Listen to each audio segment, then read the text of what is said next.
Yusef Salaam was just 15 years old back in 1989 when he and four other minors were falsely accused of the brutal rape of a Central Park jogger. He was incarcerated for 7 years before being released, and his conviction was ultimately overturned in 2002.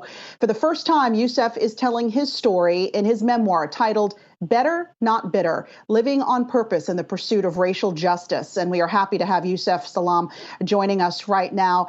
Yusef, welcome. I found this book to be very powerful and inspirational.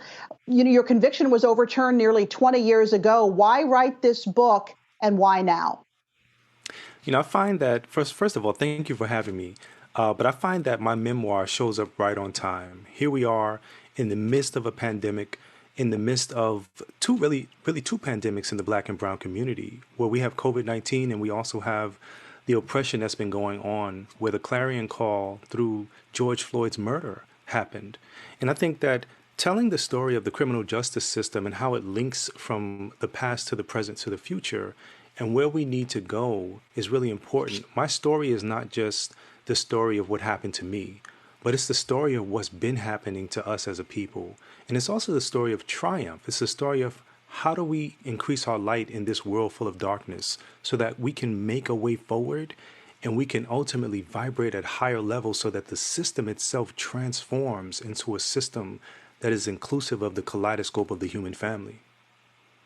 So to that point then, Yusef, going back just to the title of the book, Better, Not Bitter, I think so many Black Americans talk often about being bitter, about loving a country that they don't feel loves them back. As you mentioned, we're coming up on the 1-year anniversary of the murder of George Floyd, and there was justice done in that case.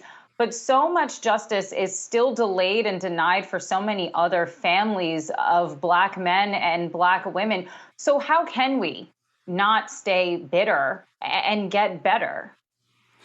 We have to take the lemons that life gave us and make lemonade.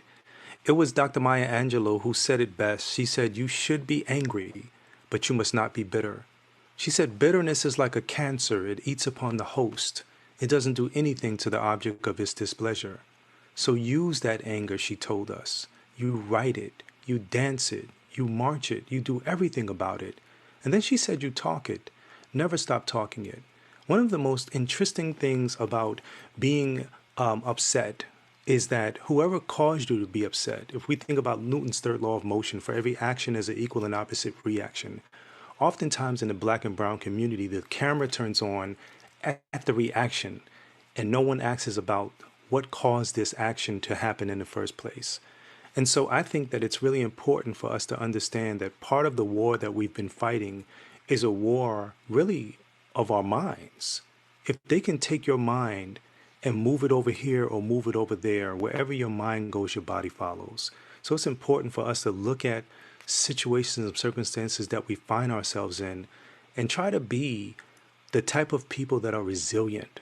Knock me down 9 times, I'll get up 10 is a mantra that Cardi B gave us. And I think that mantra is a mantra for our lives. We have to become the survivors of the fittest in order to really, truly liberate ourselves in this world. That's well said. And I know throughout the book, you talk about focusing on the things you can control, right? And the power of your own thoughts. Salam, Yusef, I'd like to get your take on what happened this past week in the Senate, where some Democrats passed a bill that would automatically erase some criminal convictions. The idea being that if you paid your time, you shouldn't have to wear it like a scarlet letter when you get out and you get a clean slate, so to speak. Some critics are saying that shouldn't apply to all crimes, that employers and neighborhoods and neighbors should know your criminal record. Where do you stand on that?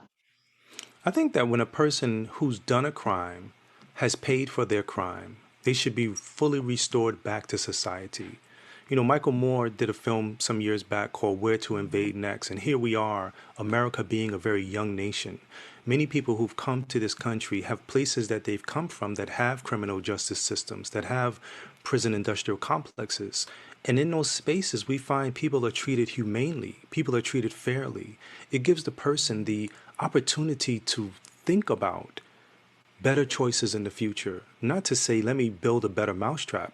When you penalize people and constantly push them into the corner especially the margins of life, you cause a situation that is very destructive.